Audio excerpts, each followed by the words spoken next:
नमस्कार साथियों, welcome to my YouTube channel. मैं जितेंद्र एक बार फिर से उपस्थित हूं आप सभी के बीच। जैसे कि आप हमारे इस वीडियो का थंबनेल देख करके समझ ही गए होंगे कि आज का यह वीडियो किस मुद्दे पर होने वाला है। साथियों, जब से हमारा देश आज़ाद हुआ है 1947 से लेकर के आज तक पाकिस्तान के साथ जो हमारे रिश्ते रहे हैं वो काफ़ी उतार चढ़ाव भरे रहे हैं। लेकिन बीते कुछ सालों से पाकिस्तान के साथ जो हमारे रिश्ते हैं वो बहुत ही शत्रुता रूपी हो गई हैं। ऐसे में दोस्तों 22 अप्रैल को पहलगाम में आतंकवादियों ने टूरिस्ट पर जो अटैक किया था और जिसमें 26 लोगों को उन्होंने काफ़ी निर्ममतापूर्वक उनके धर्म को पहचान करके उन्हें मार दिया तथा बसेरन घाटी में दोपहर हुई इस घटना में करीब 20 से ज़्यादा लोग घायल भी हुए थे। इस कायराना हमले की जिम्मेदारी साथियों लश्कर तैयबा का ही विंग TRF ने लिया है। दोस्तों, यह कोई नया हमला नहीं है, आप सभी को पता होगा। इसके पहले भी पठानकोट हमला, गुरदासपुर हमला, अमरनाथ यात्रियों पर हमला तथा पुलवामा हमला और उरी हमला इत्यादि शामिल है। दोस्तों, आप सभी को अगर आप फ्लैशबैक में जाएं तो जब नरेंद्र मोदी की गवर्नमेंट आई थी 2014 में, तो 2015 में नरेंद्र मोदी नवाज शरीफ के नातिनी के शादी में अचानक से बिना कोई मीटिंग के, बिना कोई प्लानिंग के वो अचानक से उनके नतनी के शादी में चले गए थे। वो कहीं ना कहीं भारत का पाकिस्तान के साथ, नरेंद्र मोदी जी जो हैं वो भारत का पाकिस्तान के साथ एक नई आयाम लिखना चाहते थे दोस्ती का। बट वो जैसे ही वहाँ पर गए उसी के बाद शायद पठानकोट हमला हुआ था। तब से लेके आज तक पाकिस्तान के साथ जो रिश्ते हैं वो काफ़ी कड़वाहट भरे रहे हैं। जब से आतंकी हमला पहलगाम में जो आतंकी हमला हुआ है तब से ही पाकिस्तान भारत से काफ़ी डरा हुआ और सहमा हुआ दिख रहा था। उसी बीच भारत ने युद्ध स्तर पे अपने तीनों सेनाओं को और अर्धसैनिक बलों को तैयार किया और उसी बीच 2 से 3 दिन के बाद प्रधानमंत्री नरेंद्र मोदी ने पूरे राज्य को मॉक ड्रिल करने का आदेश दिया। गृह मंत्री जो हमारे अमित शाह हैं उन्होंने पूरे राज्य सरकार को मॉक ड्रिल करने का आदेश दिया और उसी बीच भारत सरकार ने, यूँ कहें कि भारतीय फौज ने, जो तीनों सेना है, उन्होंने ऑपरेशन सिंदूर को चलाया।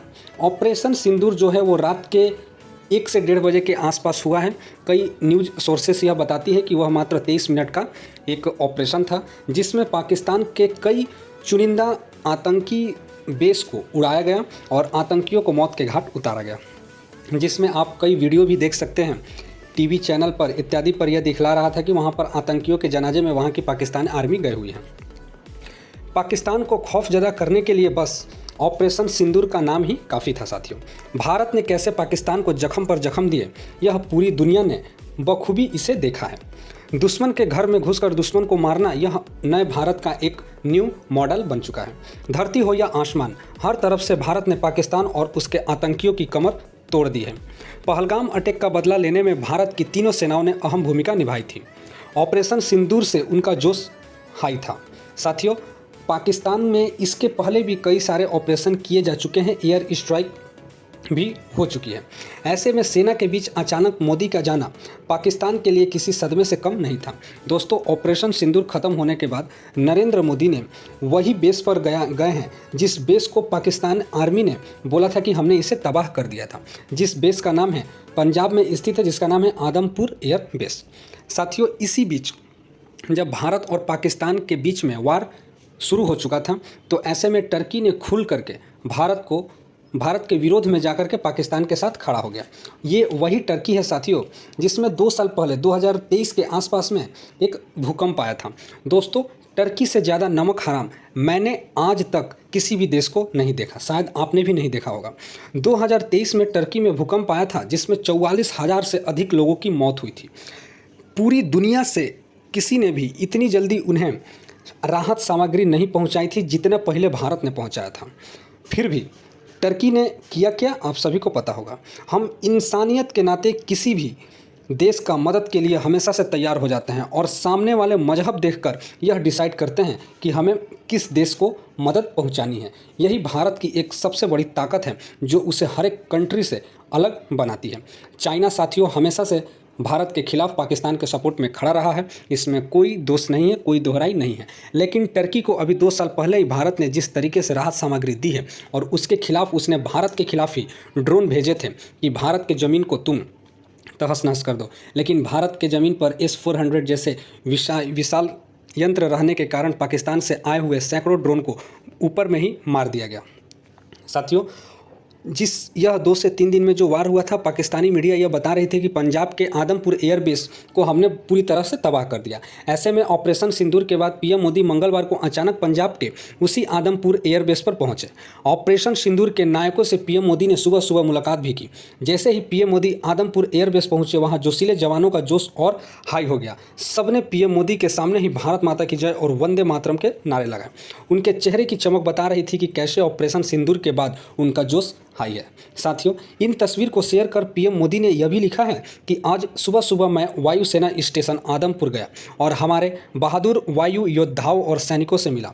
ये भी साहस, दृढ़ता और निडरता की जीती जागती मिसाल है। उन लोगों के साथ रहना बहुत ही खास अनुभव रहा।